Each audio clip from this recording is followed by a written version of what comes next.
Kanalıma hoş geldiniz. Bugün elimde çiçekleri solan 3 orkide var. Bu orkideleri çok uygun fiyata aldım. Marketlerde çiçekleri solan orkideleri çok indirimli bulabilirsiniz. Bu orkideleri sıfırdan bir toprağa nasıl ekmemiz gerekiyor ve nasıl bir bakım yapmamız gerektiğinden bahsedeceğim. Ve aynı zamanda bu 3 orkideyi birleştireceğim. Hemen sizlerle nasıl yapmak istediğimi gösteriyorum. İlk olarak 1 litrelik bir su borcamım var. Ve bunun içerisine 1 çay kaşığı kadar toz tarçın koyuyorum. Bu karışımı orkideleri dezenfekte etmek ve aynı zamanda orkideye gübre desteği sağlamak için yapıyorum. Biraz karıştırıp bu karışımı 30 dakika bekleteceğim.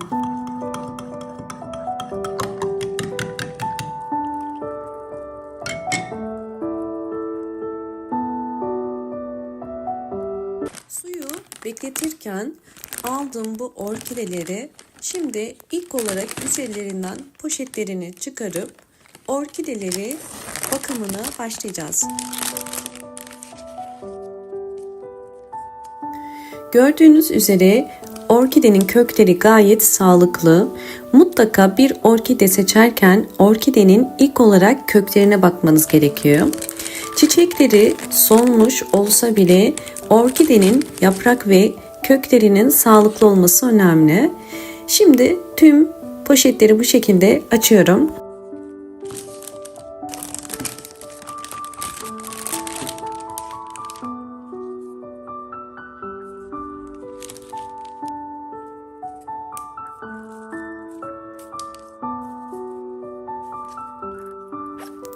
Orkide içerisindeki çubukları da tek tek çıkaracağım.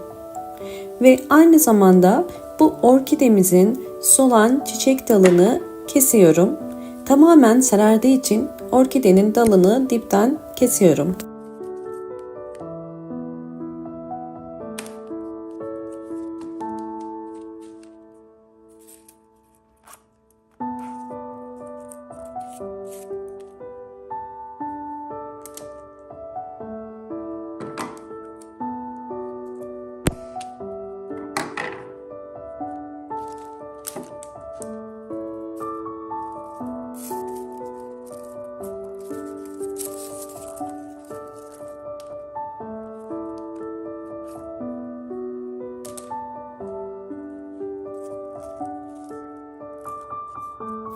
Bu orkidenin dalı sağlıklı gözüküyor. O yüzden buduyorum.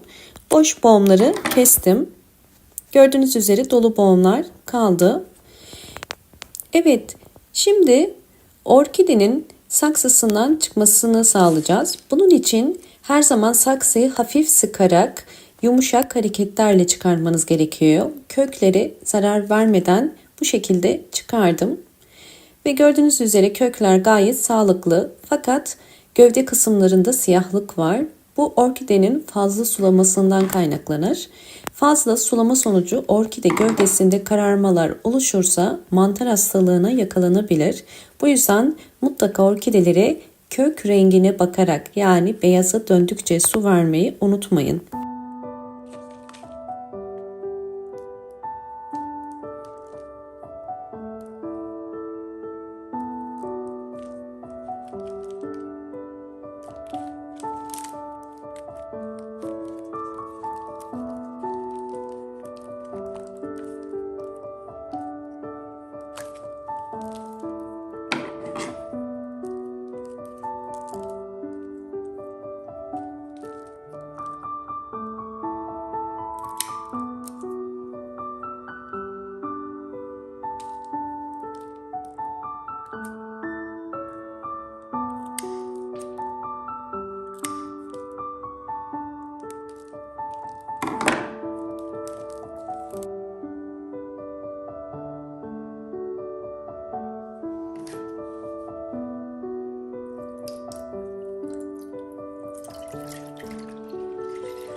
Tarçınlı su 30 dakika beklettikten sonra süzdüm ve şimdi Bütün orkidelerimin yapraklarını tek tek bu suyun içerisinde 4-5 saniye kadar tutup orkidemin gövde kısmını koyacağım.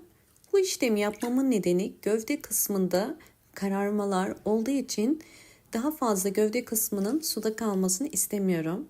Sadece yapraklarını bakın batırıp bu şekilde dezenfekte ediyorum ve köklerini dezenfekte edeceğiz bu suyun içerisinde. Sadece dezenfekte etmiyoruz. Aynı zamanda tarçınlı su orkidelere hem antioksidan özelliği hem de bol vitamin desteği sağlar. Aynı işlemi diğer orkideye de uyguluyorum.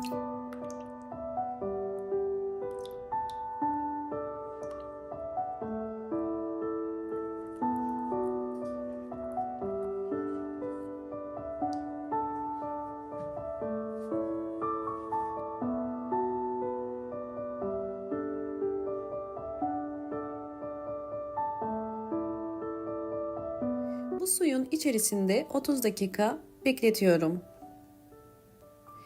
Bu esnada orkideler için bir saksı hazırlıyorum. Elimde bu saksı vardı. Üzerine küçük delikler açacağım.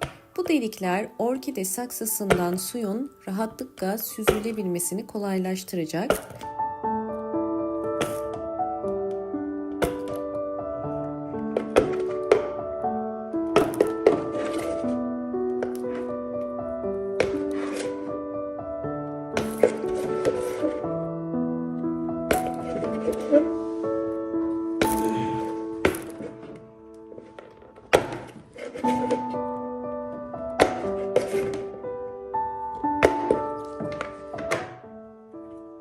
Yeterince delikler açtım ve gördüğünüz üzere saksı şeffaf değil. Saksı şeffaf olmak zorunda değil.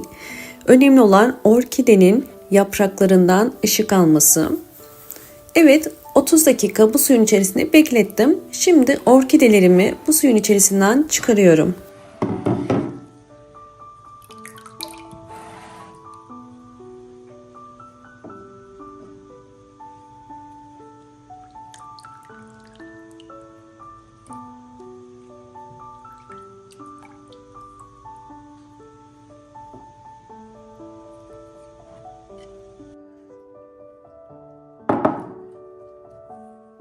Bir pamuk ile orkide yaprak aralarını siliyorum. Yaprak aralarında su birikmemesi gerekiyor.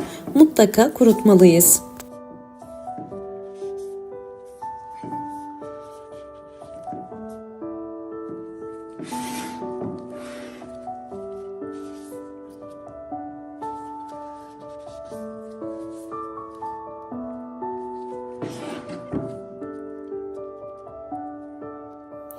Videomu hemen beğendiyseniz beğen tuşuna basıp kanalıma da abone olarak bana destek verebilirsiniz. Aynı zamanda videolarımda İngilizce sesli dinleme özelliği de mevcuttur. Lütfen aktif hale getirmeyi unutmayın.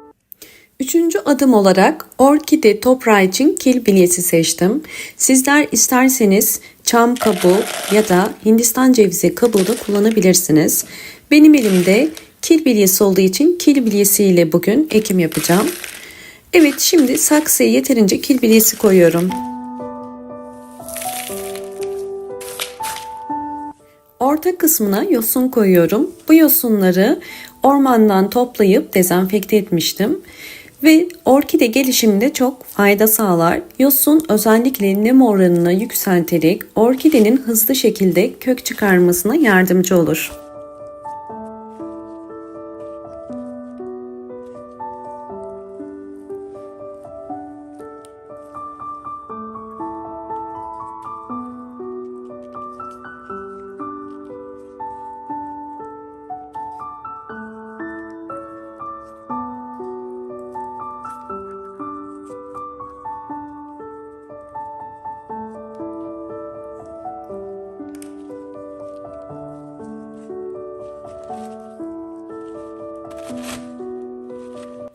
Orkidenin sabit durabilmesi için bir çubuk ile destekliyorum.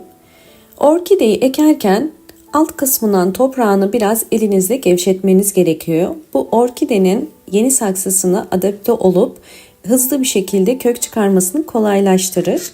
Bu şekilde uyguluyorum.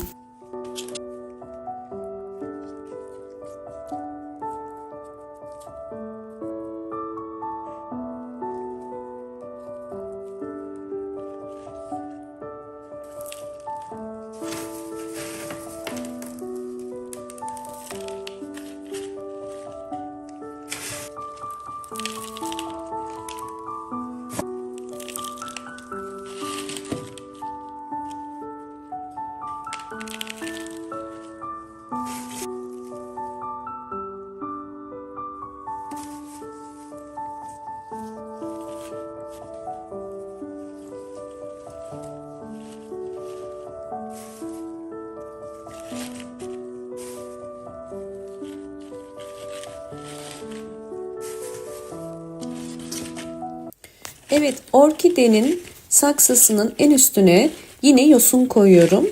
Yosun özellikle gövde kısmında nemi dengeler. Böylelikle tüm saksıya yosunu yerleştiriyorum ve artık orkidemi ektim. Birden fazla orkideyi bu şekilde bir saksıda birleştirebilirsiniz. Sadece çok yakın ekmeyin.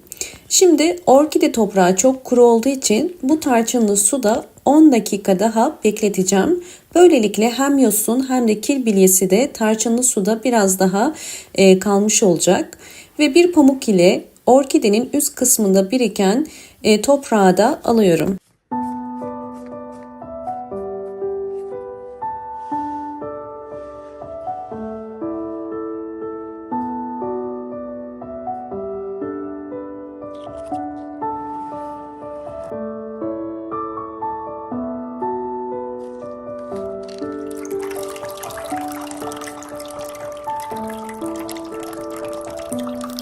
On dakika beklettiğim orkide saksısını çıkarıyorum ve bir saksının üzerine koyarak süzülmesine yardımcı olacağız. Bu orkideyi bol ışık alan bir pencere kenarına konumlandıracağım ve orkidemin tüm gelişim aşamalarını, aylar içerisindeki gelişimini tekrardan paylaşacağım.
Orkidemin aylar içerisindeki tüm gelişimlerini sizlerle paylaştım. 5 ay sonra gördüğünüz üzere orkide birçok yapraklar ve yeni kökler çıkardı ve aynı zamanda yeni çiçek dalları çıkardı. Şu anda orkidemin yavaş yavaş çiçek dalları çiçek açmaya başlıyor. Eğer bu anlattığım püf noktalara dikkat ederseniz orkideniz bu şekilde kısa sürede hızlı bir gelişim gösterecektir. Hem yeni kökler, hem yeni yapraklar, hem de yeni çiçek dalları gördüğünüz üzere çıkması mümkün. Ben bu işlemi kış ayında yapmıştım. Eğer sizler bu işlemi ilkbahar ayında yaparsanız çok daha hızlı sonuç alırsınız. İlkbahar ayı orkideler için yeni kök, yeni yaprak ve yeni çiçek çıkarma dönemidir. Bu yüzden orkide saksı değişimlerini ya da bakımlarını bu ayda yapmanızı tavsiye ederim. Umarım bu anlattığım bütün püf noktalar sizler için faydalı olmuştur. Videomu buraya kadar izlediyseniz eğer hemen bir beğen tuşuna basıp kanalıma da halen abone değilseniz bana destek olmak için abone olabilirsiniz. Hoşça kalın, sağlıkla kalın.